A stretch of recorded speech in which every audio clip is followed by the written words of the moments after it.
Hello and welcome to How Do We Create Art in a Time of Crisis? This is Amplify Digital Arts Initiative at Somerset House Studios in London in the UK. My name is Patty Schmidt, and I've been working as an advisor with the Amplify initiative, spearheaded by the British Council since it began in 2018. And I'll be moderating a series of artist presentations tonight and then a group discussion with this year's cohort. And a little bit to explain Amplify.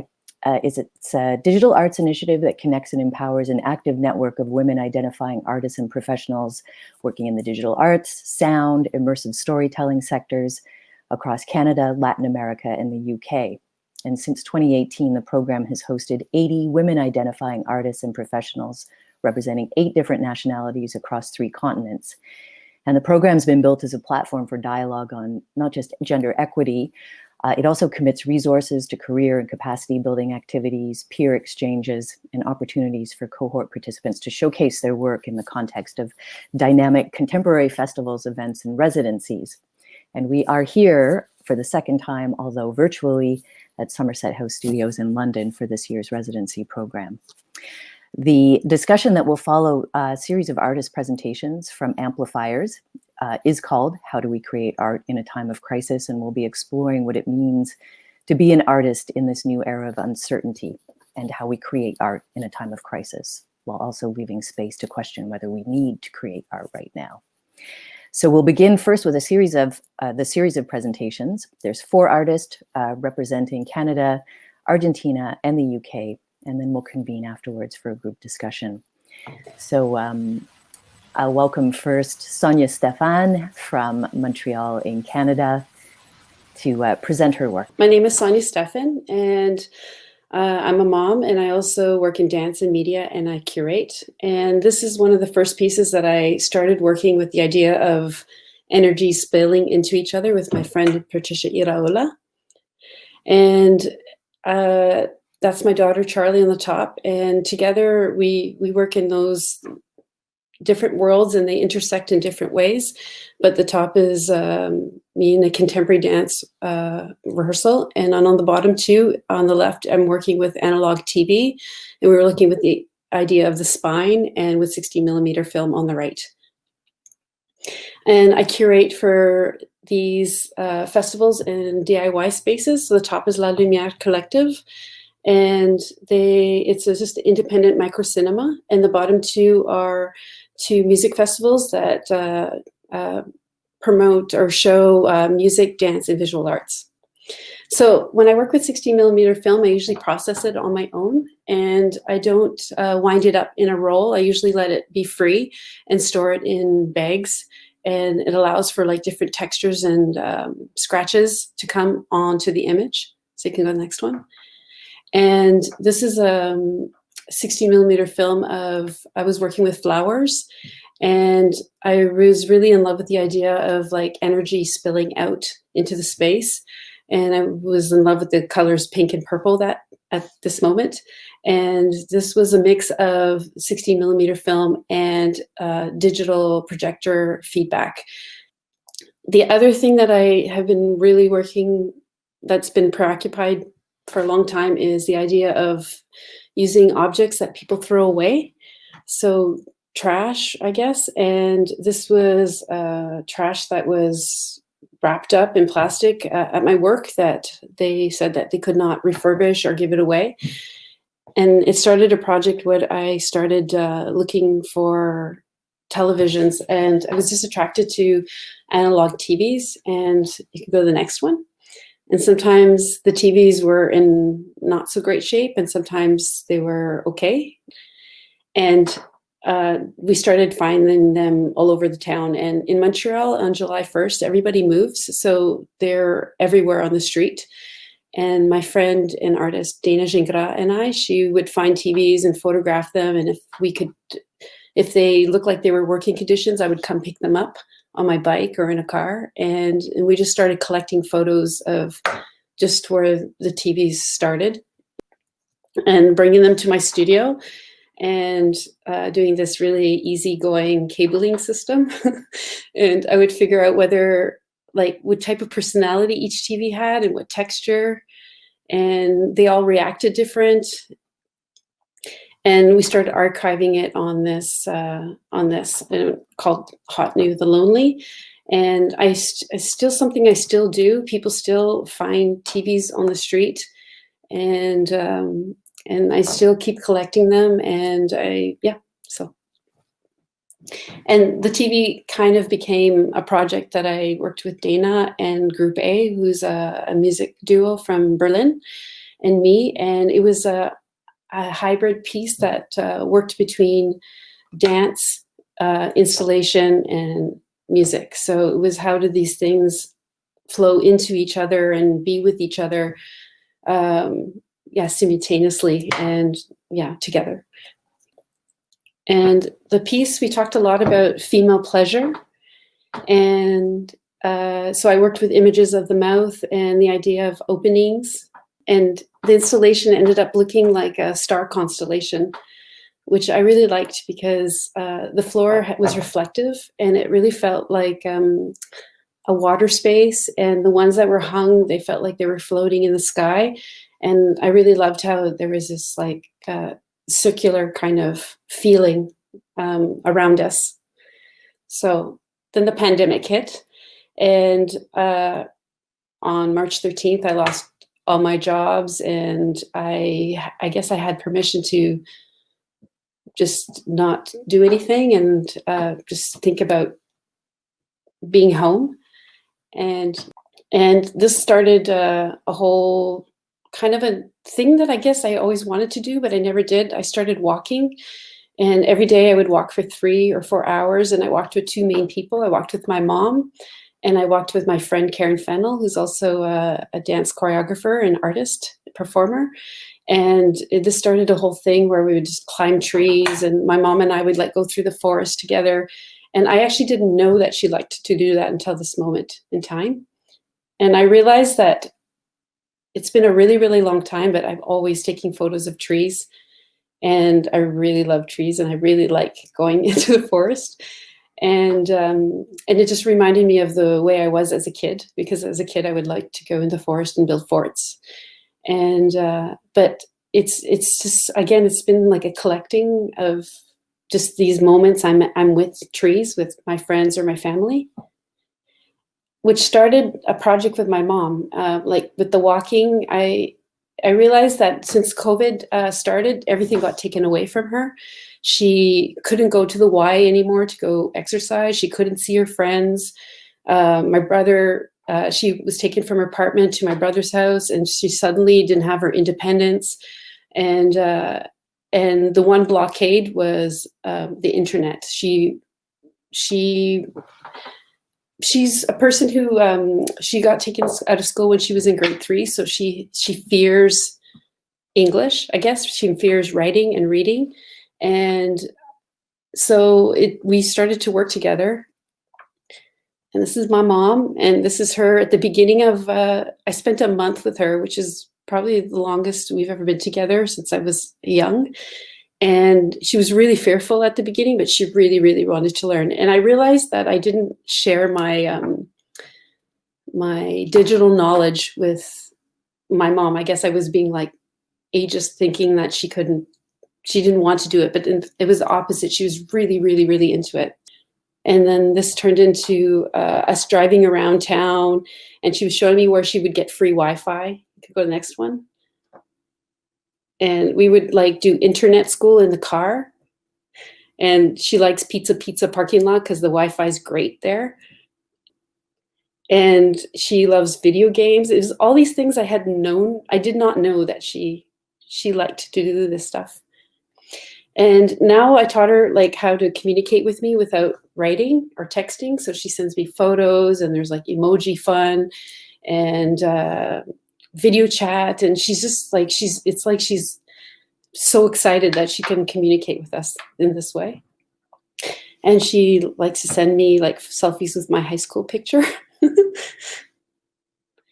So my mom also has her own art that she doesn't think is her art. So that was another thing that the digital project kind of opened up, was we started to have art conversations about why she makes her art, and like what it means to her. And And I always saw it as that, but she never saw it as that. So it was really kind of widen like my experience of what I was doing in my life and matching it like with how she felt.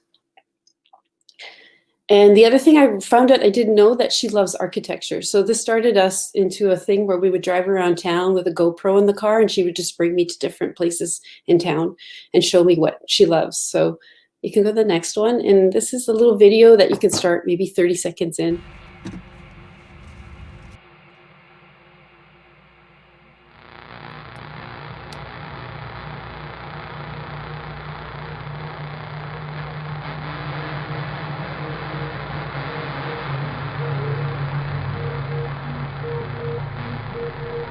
So right now, like I said, what we do is we drive around.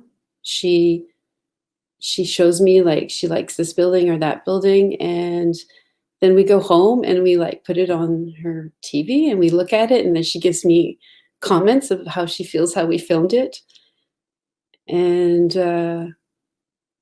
yeah, she also loves her car so much that she loves her town. She loves the fact that there's these big wide streets. And so it's been interesting to like feel closer to her through doing this practice together, this walking and this driving practice that we do together. And then the other project during COVID was this Together Apart COVID video series that we're doing online. And everybody is invited, anyone can do it. It's everyone creates 19 seconds. And every 2 weeks, there's a different theme. And it was first started by Nick Forrest, Alana Thane, Dana McLeod, Jackie Gallant, and Sarah Williams, MJ Raposo. And I was helping for a little while. And what I love about the project is that people are from all different, like dance, sound, music again. And every 2 weeks after we've created the video, we meet together on Zoom and we talk about what we've created as a community. And we also talk about just life. And also there's we fundraise to help other artists or any organization, depending on what's happening during each second week. Okay, next one. And these are just some of the themes. So there's been 19 of them, and these are 6. So they each change every 2 weeks. So I really liked failing at capitalism because I feel like I failed at capitalism. And I liked listen and ghosting a lot because I've been working a lot just with the idea of ghosts and energies, and even ghosting, what ghosting means on the internet. So you can go next one. And this project also allowed me to reconnect with my friends. So that's my daughter, Charlie, on the right, and my really good friend, Newton, who we've danced together for, I think it's been like 25 years we met each other. And the projects allowed us to like create things together in a more intimate way. And Newton built a green screen in his bathroom, and I built it in my kitchen, and together we've been dancing together. And that was us teleporting into each other's spaces. And this is just the 1 second. And just think about this. Teleportation. I love you. I love you. How can you not see that fairy? What? So how the Exquisite Corpse works is that we each say we want to do it. We send in 1 second. It gets sent to the next person as an inspiration. And then once we see this 1 second video, we build the 19 seconds for the week after. And I just wanted to these are the 16 artists that were involved in that particular one. And there's been 19 editions of this COVID video together apart video.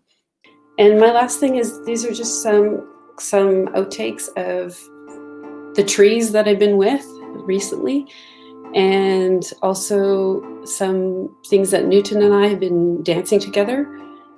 And I think this is a tree that, recently, it snowed here. So this was in the summertime. This is at the back of my house. So they're like in different time periods, in different seasons.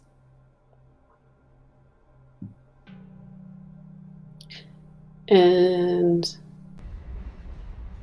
this is me being on the mountain on Mount Royal in Montreal. And I think it was probably the first time I actually started moving again, was this moment where I decided that I wanted to move. And this is Newton and I with our green screen bathroom video that we built together. And it's just kind of moved on to many other versions of being together and celebrating our friendship and our love for each other. And this is my very last thing. This is Shonette Watkins, and this was part of a ghosting project. And yeah, I think I was thinking about destabilization at this point. And that's it. Thank you. Thank you so much, Sonya. It's really beautiful intimacies and a really lovely story of the way all the interiors we've been experiencing that you've turned into like art projects and personal projects and stuff, like really super touching and lovely. Thank you. Thank you. And we'll pick up on all of those, your pandemic practice too, a little bit later as well. Okay, thank you. And so I would like to introduce Efe Ce Ele from Argentina to present. Okay, hello everyone. My name is Efe Cabrera. I'm an artist from Colombia, currently based in Buenos Aires, in Argentina. I'm a part of the 2020 cohort here. And I want to introduce you my work in a kind of a strange way, because I want to start with this first slide that said that I define myself as a non-binary artist and a non-binary person. So here you can see that I put some examples that it is as human. In terms of gender, I feel confident with the pronouns they, them, or she, her. As an artist, for example, in terms of what kind of aesthetics I use, I oscillate in between minimalism and brutalism. It is just trying to merge kind of cultural borders and thinking about how they can coexist, because I think that it is the real world. Everything coexisting, even if we think that are opposites. And in another part that it is one of my most important parts of my life, that it is being a musician, also mixing different styles and on the dance, and not putting myself in a kind of genre style. Like I like to compose noise, I like to compose techno, I like to compose CDM, I like to compose ambient, I like to just make film soundtracks with sound design. Yeah, I will start like showing super briefly different examples of how my work, or how I try to put all these opposites in the things I'm interested in. So here in the next slide, it is a part where I had my music releases. Actually, that is not completely updated, but I use the image of the releases because actually the images kind of express also how different can be one of each other. For example, I want to talk about this one that the name is Pandemic, because it is a part of a compilation that the name is Soror Virtus. It was released in a label named Pillar Steps from Colombia. It is a beautiful compilation because it is just a start at the beginning of this COVID situation. we were called to do a collective release that merged various girls, artists from South America. And for me, it is kind of funny that I made this track that the name is Pandemic, because it was like, okay, I don't know exactly what does it mean. So I just made a super simple track that said pandemic and then said the letters of COVID. And now when I think about it, in the past, it is like, okay, have I didn't imagine how it could be to be really in a pandemic. I didn't imagine that maybe it could last 1 year or more. So it is, I don't know, like super funny how sometimes the crisis can, I don't know, just start like a joke, like something that you maybe are not believing that could happen, and then the time just show you what really means. So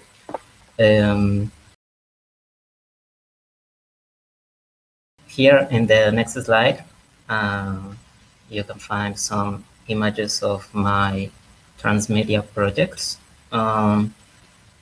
Actually, I don't know if it is transmedia, multimedia, or what category it is. I like the idea of transmedia because I like to create works that are not just about putting a lot of things, but to make something that really needs to the other part to exist or to have the sense that I'm trying to express. So yeah, I think that the idea of transmedia in my work, it is not exactly the common idea of, I don't know, working with technology and that it's supposed to be transmedia. It is more about using different languages to express something and trying to make a work that use all the elements as one. So here in the same picture, there is the third part of a series of installations that I've made that the name is Metastasis. Metastasis is a work that it is based on the using of microorganisms to generate sound and image, or to use some kind of data to interact with these kind of life forms. I'm super interested in the idea of not as cyborg, as a post-human view of how we can interact with other species and other objects and the other in general. So yeah, I try to make kind of systems that could interact and also be a part of the aesthetical final result of the work. Here in the next slide, you can find a picture. That picture, it is a petri dish that have some organic matter and decomposing. And the light that you can see outside the petri dishes is a digital microscope.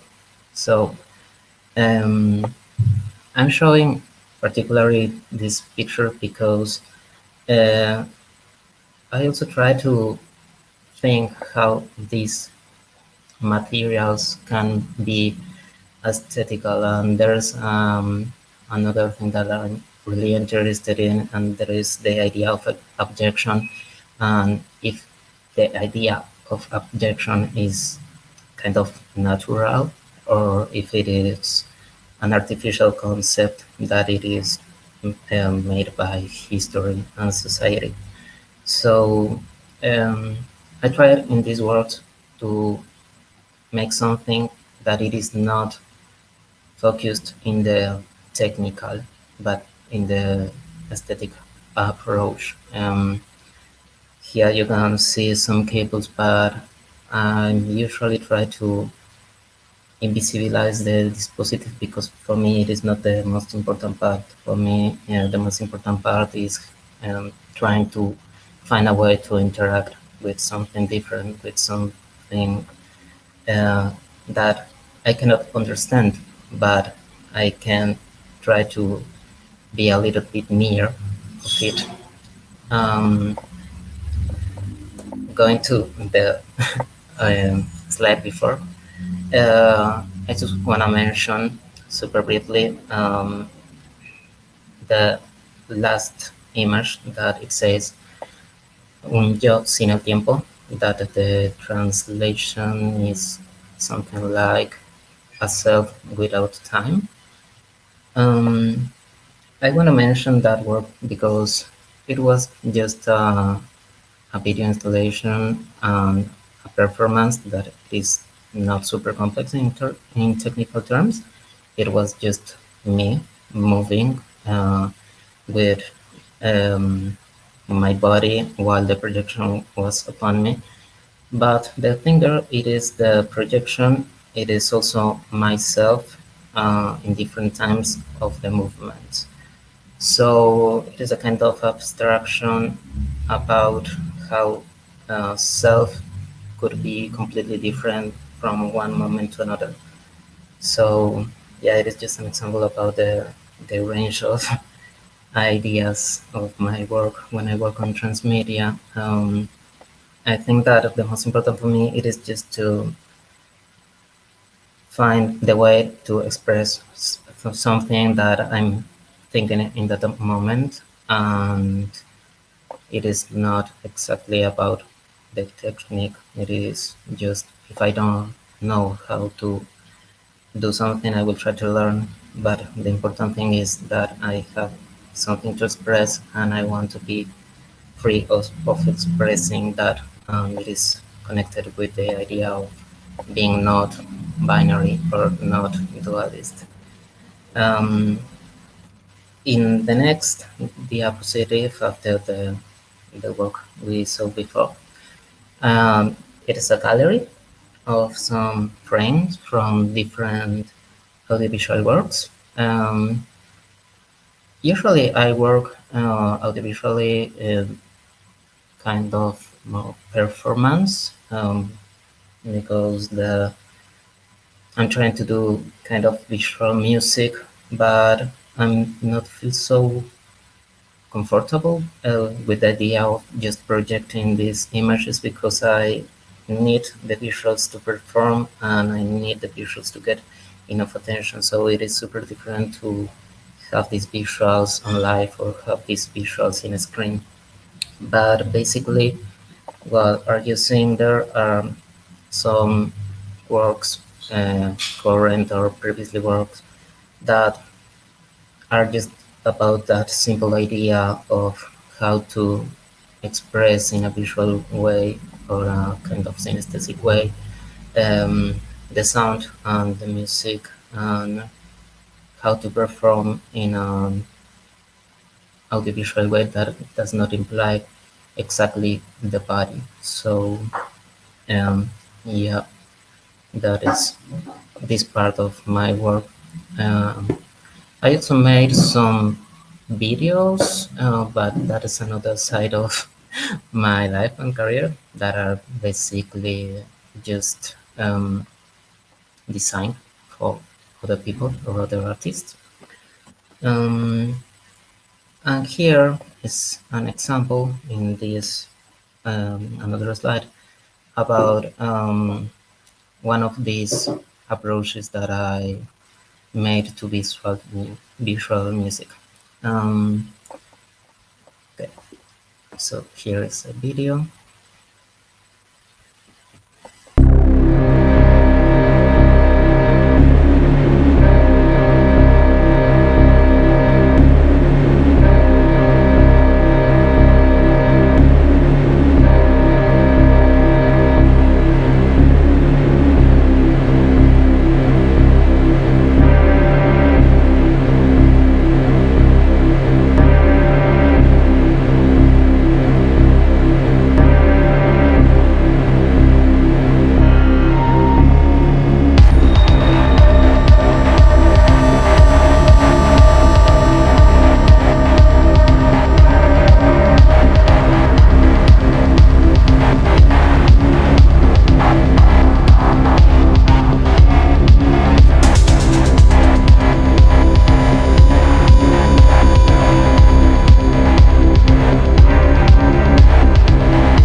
Okay, and here in this another slide, you can find another part that I think that it is super descriptive of my work on myself, and that I feel is super important, that it is the collaborations, because in the collaborations, normally I try to achieve more complex works. For example, in this slide, that's a picture of an installation that are 500, 500 woods in the roof, that are suspended. There are two motors, big motors, that just activate some mechanism that hit the woods and then simulates this idea of the hoods of use it in the Zen meditation, the hoods that just move in the wind and um, yeah, are supposed to be relaxed or something like that. I'm not sure about it. But the idea of this was about how to represent the dynamic of sound in the space using objects that can be visual, but also can be synetical, and also can make a super complex composition just because of the elements that compose the world. So in that installation, we tried to make a waveform in the modular function of the hoods in the roofs, and the sound was an amplification of every part of the installation that is involved. So the the sound was a composition between the motors, between the hoods, between the cables, between a grid that you cannot see in this image, that it was in the roof. And yeah, it was like the idea of composing music that it is actually autonomous and that it is not necessarily depending on a performer. It is more like an installation that will do something, will perform a long time in different ways, because we can manage just the activation of a very small part, but we cannot control all the physics and all the events that can happen in this installation. I'm going to the previous world. I will not show everything, but I just want to mention what are about some of these images. Here's another one that says the name is Corpus Tropos. Corpus Tropos was a performance and installation that we made in 2017, if I'm not wrong.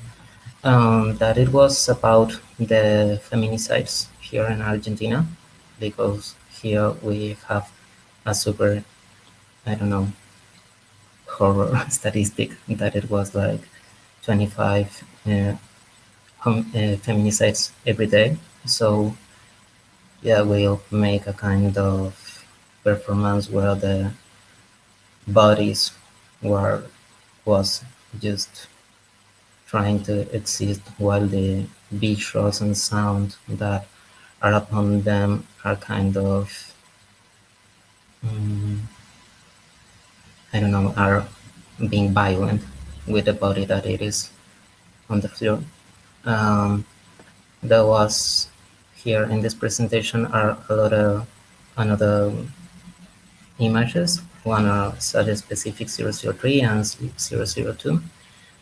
Those ones are made with a collective that I'm still working. The name is Noiser here in Argentina. We work on installations and performance. And as the name said, it is about noise as a concept, about noise as a way to express a lot of emotional states, or yeah, about how can change a space or can inhabit a place that wasn't built for that performance or for that installation, and resignifying, amplifying the noises that are on the space. And yeah, I think I will finish here. That's all. Thank you, Fede, so much. I'd like to, this is going to come up, I think, near the end, but this idea of a self without time, I think, describes the experience many people have been living over the last several months. So I hope to return to that when we convene at the end. Thank you so much. Okay, thank you. And from Canada, I would like to introduce Chloe Alexandra Thompson. Hi, Chloe. Hi, thank you, Patty. And yeah, I'm just going to launch right into this. 7 minutes is short, so I'm not going to get too in depth, but I just want to cover some of the basic. Thank you so much for putting together this panel and having me here today. So yeah, I became interested with sound at a fairly young age, and it was really discovering like the physical movements that it created and the, like its kind of agency as an element that fascinated with me. One of my first memories of sound that I can really remember is setting up strings throughout my living room and building little tents to put them up on top of it and like watch it vibrate by turning up the speakers and the radio. And I've really tried to hold on to that kind of childlike fascination and investigation of sound. And I feel very lucky to have access to the tools that I do. I use Max for data and Arduino softwares, and have spent quite a few years learning how to design sounds from scratch and build hardware interfaces to interact with and manipulate sound in real time. And I don't know that I would have had the persistence to go through that learning curve if I hadn't been at a baseline just so interested in it from such a young age. I've also been able to work on some really amazing speaker arrays. I do spatial audio, ranging from 32 to 168 channels. I've also been able to create sound holograms, which can be like felt and heard in the physical world through wave field synthesis. I often consider that my generation has been dealing with so many events out of our control, like from as long as I can remember, such as like climate change, this pandemic, political events. But we do have so much more access to information, research, and technology. Like real-time processing with Max wasn't possible till the 90s. And now my laptop has 32 gigabytes of RAM and runs a music AI, which is pretty wild. Open source software exists for producing sound.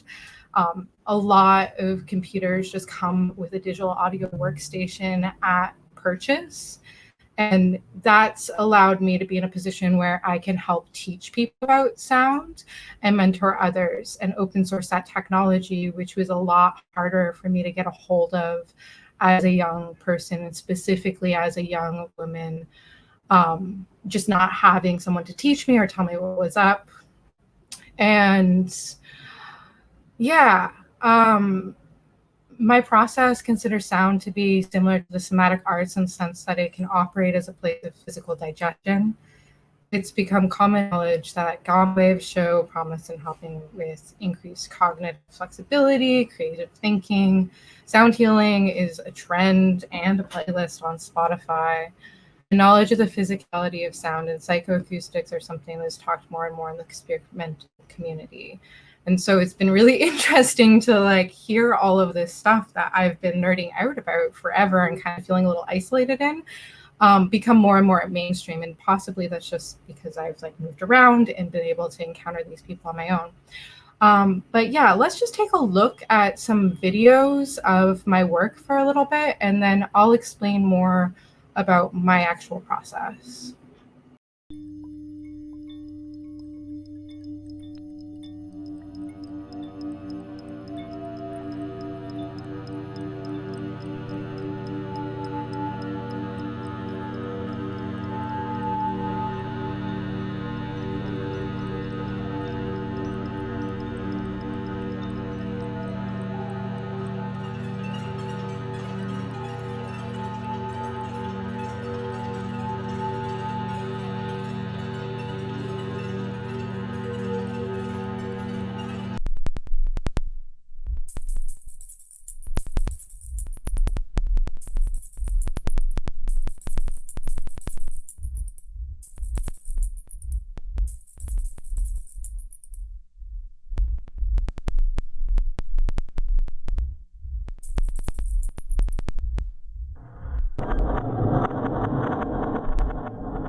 a lot of moving parts inherent to my process, to me, sound is a part of and a form of ceremony.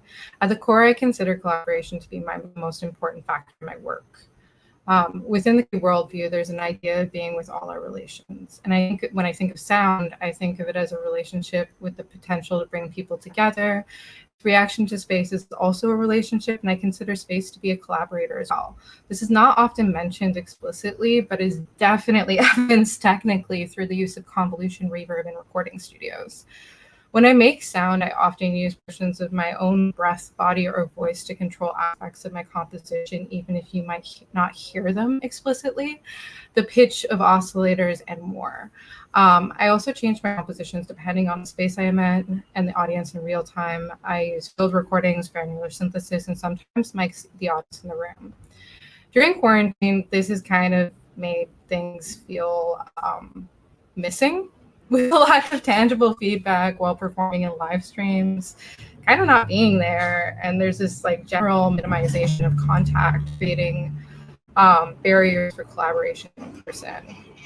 And I just pause and you can edit that out. I have gotten to use this time to focus on projects that are occurring online with an interactive element. Here's a video of a segment of Freakwave curated by Carl Michael von Hauswolf, which features a web-based mixer to blend different contributions. I was a part of this collaboration with Randall Dunn, and all of these mixers are still available online if you Google Freakwave and Oceanic Institute. I've also been working with Johnny Ray Alt to build and design a website for interaction through OSC with audio-video compositions in real time. I've collaborated with Brenna Murphy and Debia Morin as visual artists in this format, and the tools involved have included Unity, Resolute, Max, and Pure Data. And we'll just end this with, there's 30 seconds of video.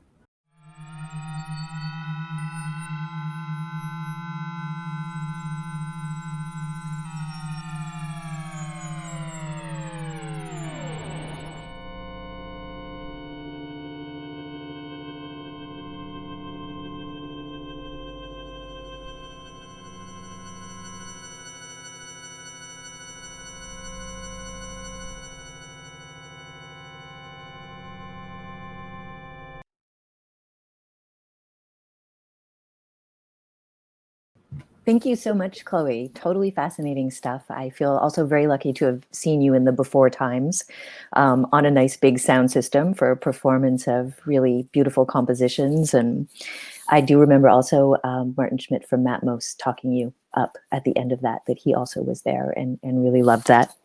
And there's some things about spatial relations that I would love to unpack. I've been sort of obsessed with this conversation for a while about, you know, all of the things that go into receiving and creating performances and the people in the rooms, and, you know, what has been happening to spatial relations in the pandemic has been a little tiny fascination of mine. So thank you, and we're going to come back to all of this very shortly. I would like to introduce, finally, Gloria, who is representing the UK cohort. Hi, my name is Gloria, and welcome to my artist introduction. I am a mixed heritage disciplinary artist from the UK, rooted in electronic R&B music, performance. I'm an alien, an outsider, and a nonconformist, and I use this to challenge underrepresentation of alternative Black females in sci-fi, mythology, and kink. I like to provoke emotion and lean on empathy for things that we don't understand. So I started this journey last year in the public eye in February 2019 when I released my first single, Out. And it's funny because Out was very much, the whole video was very much about voyeurism and society's bondage mixed with sci-fi. It was very much an alien birthing in Area 51, and that was my theme when I made it. When I released my next piece, Testify, that video was also about technology, but it was more about how technology is used for escapism.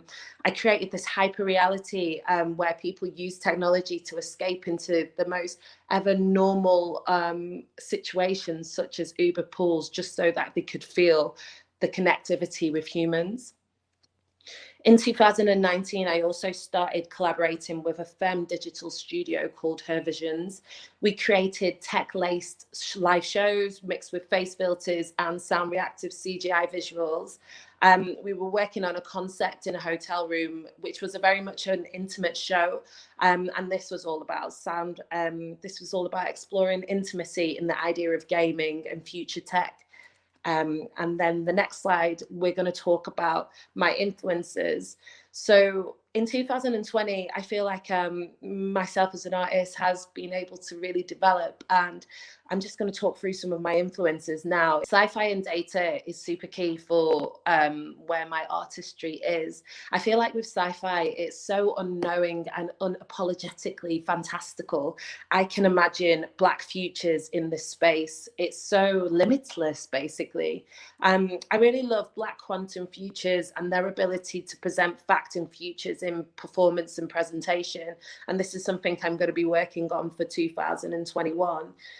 One other thing I really like as well is data. So in 2020, this year, I did a performance piece and also like a live, it was an interview piece called Dystopian Futures, where I interviewed artists about technology and its effect on their artistry in this year and the future. Whilst I was doing that, I was brought on to the fact about data mining and data ownership. And after a lot of research, I wrote a fantastical sci-fi called Dark Matter Inc., which was all about if Black people everywhere created a Black nation state who owned, mined, and sold their own data. So looking at ideas of Black capital, socialism, and new forms of collective conscious. This is going to be developed into a live show in 2021. Next slide, please. So one of the other themes that I look at in my work at the moment is future sex. I'm fascinated with the idea of what Black femininity and feminism will look like in the future, with future sex with robots and the idea of Black gynoids, like will they exist? Popular robots are leaning on this kind of Western beauty standards, and I kind of see a space where kind of the Black robots or the Black gynos will become this kind of fetish. And I've been writing a piece about the development of sex technology to combat loneliness for a platform called the Travel Almaic. And I always wonder if women of color aren't in these spaces creating these future technologies, will everything become a lot more homogenous? Next slide, please. So one of the other themes in my work is surveillance and voyeurism. I'm really interested in the art of watching. I felt like I've been watched all my life, but I think in 2020, this has been a common occurrence for everybody globally due to the pandemic. You know, with the governments tracking you with your consent on your phones, neighbours calling the police on you, to the UK having 6 million CCTV cameras. And this is the second highest bar China. I always wonder, and obviously now, when does voyeurism start to infringe on your human rights? And this is a project and an idea which I'm going to be pulling into my future music project for my next EP. It's also something I'm going to be further researching to see how I can develop it into more of a stage show that basically puts the audience in view. You watch them. And we can play this video. So this is my last release, Juice. And this is a song I actually released last week. And the reason why I'm showing you this is because this video was based on the idea of alien body parts creating the landscape and the skyline, and you're not really understanding what you're looking at. But I'm interested in the different angles and perspectives of focus here and how you can create new types of art with how you're looking at things and how you're looking at the body and sexuality. Next slide. One of my key things and key things that I want to achieve this year is this idea of collective consciousness, especially in 2020 when we're all so disconnected and not being able to touch or feel. How do we bring people back to understanding the other? So I started a project in collaboration with Alpharats, and this is a hybrid digital performance environment based on some of the first ideas I had last year. And it's a space online that people can manipulate a world, they can manipulate it both online and in the performance in real life. Next slide, please. And we can play this video. So this is Swarm, and this is the digital environment, and I hope to be able to bring this into reality where people can dial in online and affect the world. So it will be sound, movement, and audience interaction manipulated. It will just turn into one big game, but the whole idea is that people will feel connected with each other online despite them not being in the same place. Next slide, please. So just like a real quick one on future, I just put some screenshots in there of the stuff that's been happening this year. I feel like 2021 is very much about ideating and growing the ideas from 2020. Dark Matter Inc., which I talked about before, is going into development, which will then be a show in London in June. And I'm also going to be bringing back more conversations and topics of thoughts such as dystopian futures. Up in the corner, that's me interviewing a robot artist called Ada. I want to continue these conversations and really dig deeper into data privacy and how it's affecting art and our new art history as well. And I'm also interested in bringing the idea of poetry, visual poetry to life, which basically documents about what's happening at the time, more kind of art activism from me, basically. So yeah, that's it from me. Thank you. Thank you so much, Gloria. I love that you're already in 2021. No, I'm going to join you there very shortly. Sorry about that. Future. Exactly. So now we're going to reconvene with everyone, and we're going to maybe pull apart some of the threads around how do we create in a time of crisis. And a kind of thank you everyone again, claps and taps. Obviously, you know, with confinement, and some people thrive in these situations and others do not so much, but mental health is really kind of a parallel pandemic. And being a creative person, this certainly adds another layer. So have you come to understand something about your creative health in this time? Like, what do you need? Did you have rituals before? Have you changed that? Have you installed them where they didn't exist before? And how has this sort of led to being productive or not as an artist? And so maybe I'll go all the way back to you, Sonya, and you had a whole bunch of really great examples of this in a way. But yeah, creative health. Have you just rediscovered it, discovered it, reinvented it? I think it's definitely something that I've always struggled with. But something that I really realized is that walking and just doing movement every single day outside it's very, very important to me. And then also just reaching out to other people, like people who I knew that were single or alone or like I was, so that we could do it together. And it was, it helped. I think it saved me, actually. Okay. Yeah. Anyone else want to chime in on that, on creative health in a time of stress? One thing I found really important is acknowledging the fact that like there are multiple compounding things going on this year, and like looking creatively into the future is super important, and like also taking time for self-care and to care for others, and like taking like an inventory of like what I have that's like shareable. And also, like, if I can't be creating every day, like, that's okay. And, like, giving space for all of those things to exist, because there are so many threads that are existing. Like, we're all still artists, but we're all still in a pandemic. And that's affecting a lot of people in different ways. And, like, how can we be more generous to each other and come out of this in a better place than we went into it? Mm-hmm. I don't know if any of you went through the period of being in grief for a while or being stuck, or if you came out of the gate right away. I mean, Gloria, you seem to have been insanely productive, and you've already got your calendar sorted for the next decade, century.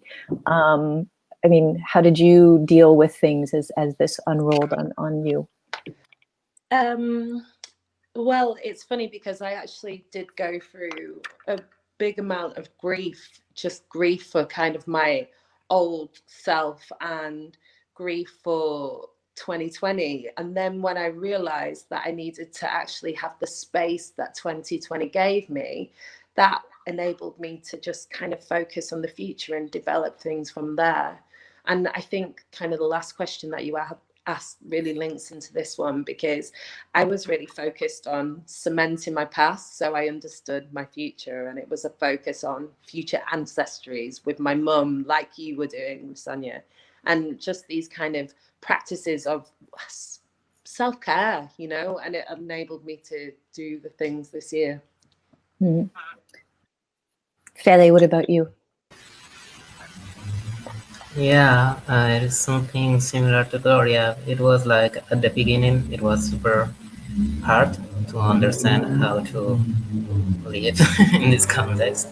But then suddenly I just started to knowing that this context was giving me time to think, because there was, if you have enough strength to know that it is bigger than you and that you are free to not do something because anyone started knowing how to deal with this. That gave me a lot of time to think about what I want. Then actually there was a super big movement in my career, because I just started to see that I really want to do music, because it was like super intuitive and fast, and I don't know, it was super fluent for me to do music in difference of installations or another kind of work. Yeah, it was a big change. It was a big change to have time. I mean, maybe this is touches on what you were talking, Sonya, a little bit about capitalism too, but like this idea of this, our productivity and everything was, the rug of that was pulled out from under us. And then I think that lots of us, I speak for myself, like filled with guilt until I realized that none of this was my fault. And then there was this sort of freeing opening to like think about things differently, or most of all, to not feel guilty. But I'm wondering if any of you have, I mean, Sonya did walking as well, but, you know, rituals that you might have performed before in the pursuit of creation that have been upended or improved or anything along those lines? Yeah, I start writing again. I just remember that I really enjoyed to write, but when I finish my master thesis, I get so exhausted writing that I just stop and then forget it. But then in this context, I start to make some catharsis, like psychological therapy about expressing and putting outside of me the emotions. And it was super good because it was super healing, and it made me see the things in different views that in the middle of my brain that it is happening all together. And text is more organized, and it was super clear. So I keep writing when I feel like overwhelmed or exhausted with the context.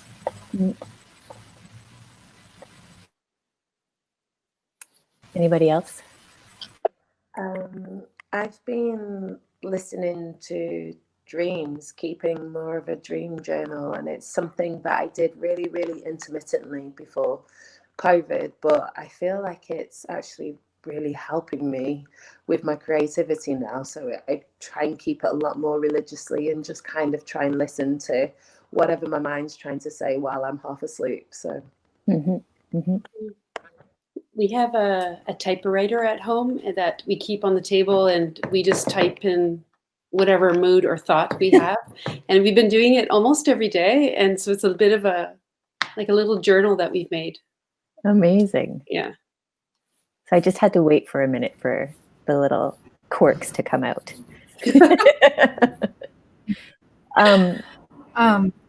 Chloe? It's funny that I'm so used to field recording whenever I travel, and this year was a really heavy travel year. And so was last year. And so being here and being still and not stagnant has like really pushed me to not rely on being in some exotic place that's somewhere else where I've just gotten off an airplane. And now I get to investigate the sounds of like this space and like the interior space of my building and like the echoes of the stairwell and just like all of these places that are more accessible to me on a daily basis, and really like bathe in them and like not rely on newness as a form of inspiration so much. So it's really brought me deeper in my own practice.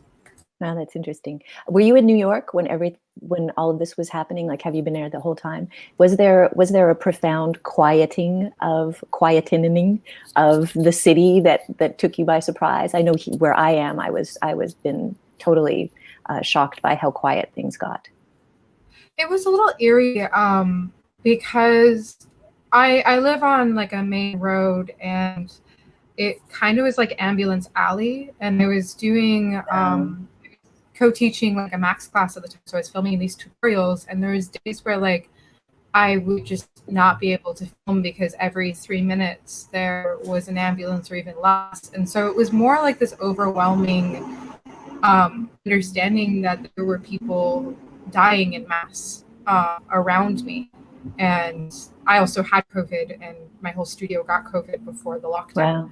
Wow. So it was like quite terrifying. But then the emptying out, once I got out of quarantine, the emptying out of like Manhattan, like I drove through on my birthday. We didn't like get out of the car, but that was like the activity for my birthday on April 23rd. And it was, I've never seen like the East Village in Chinatown and like Midtown completely empty. It was very eerie, but like also it was like being in a movie, you know. It was so like being here has been kind of unreal, and now it's like everywhere's masks outside. Things feel rather normal aside from that, and our rate, even though it's gone up recently, is still like 3% positivity, but for the summer we were really good. You know. So it's been more real now, but it was the opposite. It wasn't quiet. Also, yeah, I forgot what was happening there. So all of you are also performers, and so you're missing your audiences. Tell me about maybe what that's felt like, and whether you are building in or whether you've fictionalized audiences in your process, in the stuff that you've been making, and you're always thinking about the output and when that's going to happen. And, you know, I've got a DJ party list for the next party I'm going to have that has 400 tracks in it that I've been saving for, 9 months. But who wants to speak first, maybe to the idea of imagining the loss of audience, and then how you sort of by proxy maybe build that part of art making into your art making? I think I'm still mourning that whole thing. Okay. I really miss being with people and just like, I don't know, being close and sweating, and I don't know, I really miss it. So I still haven't figured out that part. So you're not thinking about the viewer audience or any of that? I miss being in a room, whether it's me performing or I'm watching a performance. I miss being with people. And I feel like it's like a physical pain in my body. That's what it feels like. So, yeah.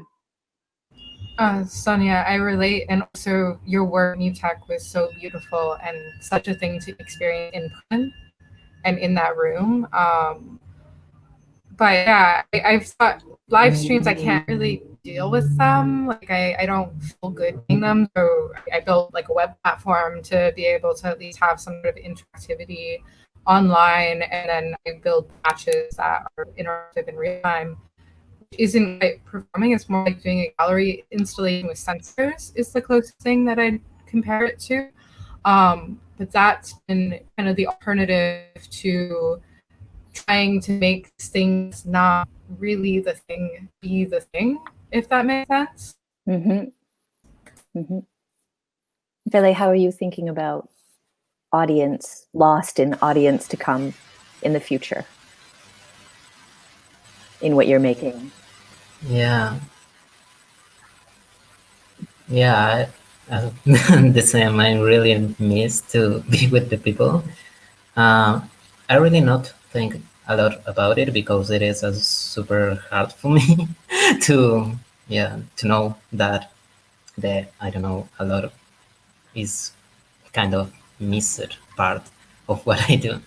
But any case, for example, when it happens, the MUTEK performance that it was pre-recorded, it was super interesting to know that even if it was super different, there was a chance to be in contact with the people and to have certain feedback and to be not alone.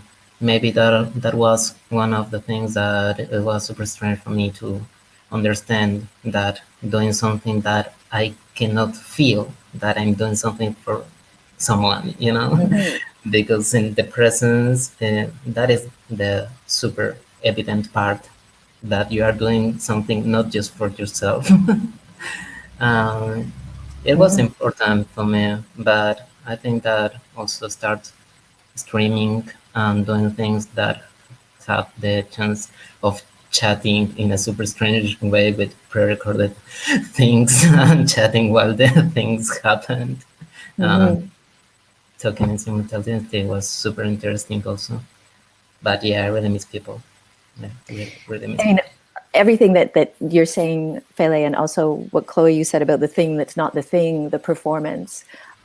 This is like sort of the spatial relations argument, which is what is live, right? Which means that it's the people, the stage, the smell, the beer, the feeling, that all of those things that get created that are very ephemeral in what we value about liveness. And so the substitution has been interesting.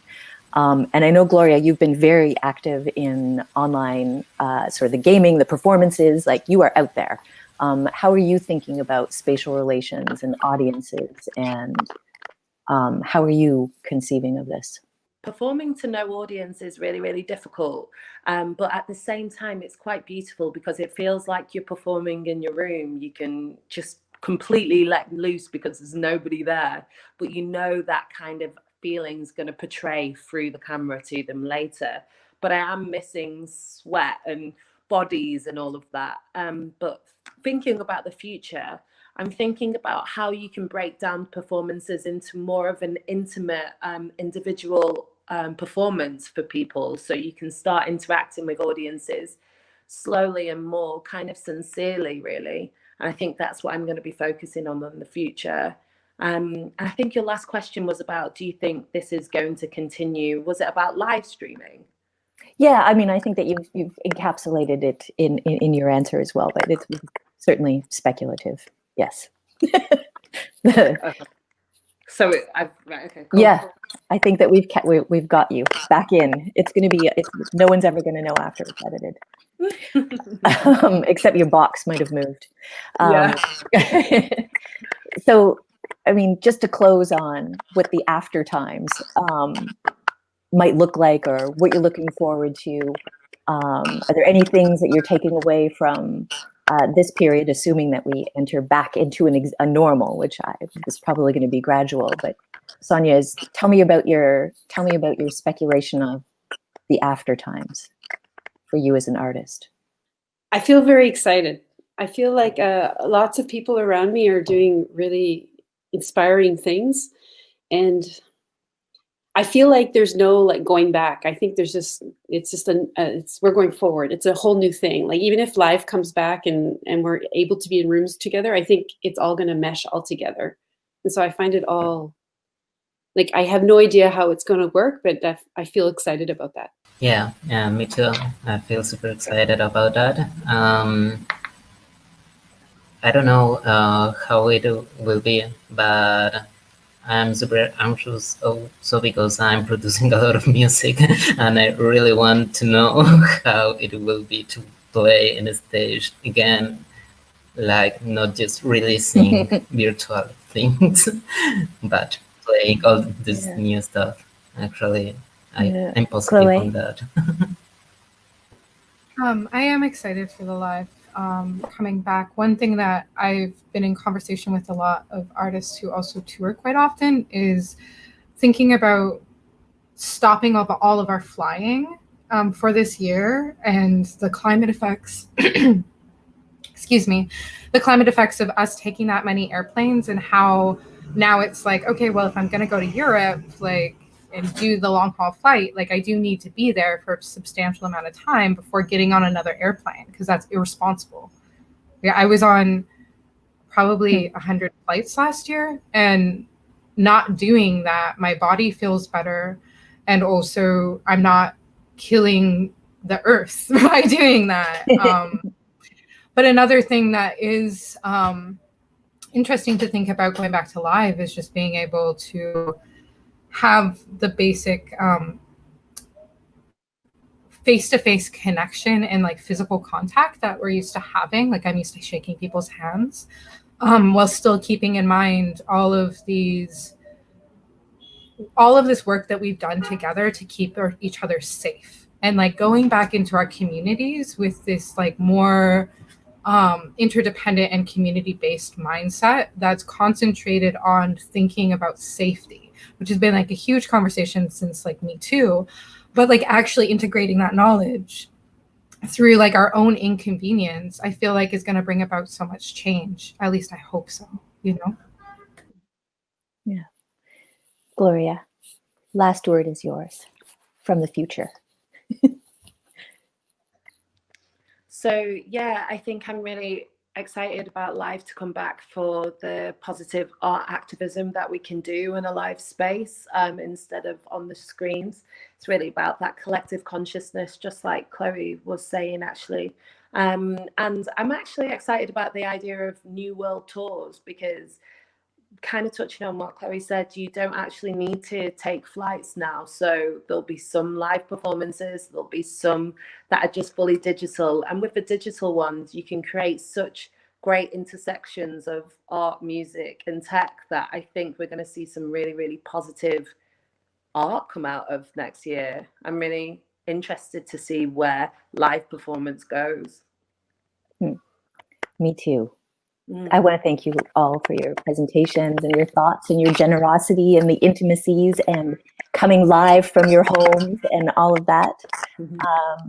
So thank you. Thank you. Thank you. And also thank you, Somerset House Studios, the team, Leonora, Eleanor, Stella, Emma, everybody. Thank you. Thank you.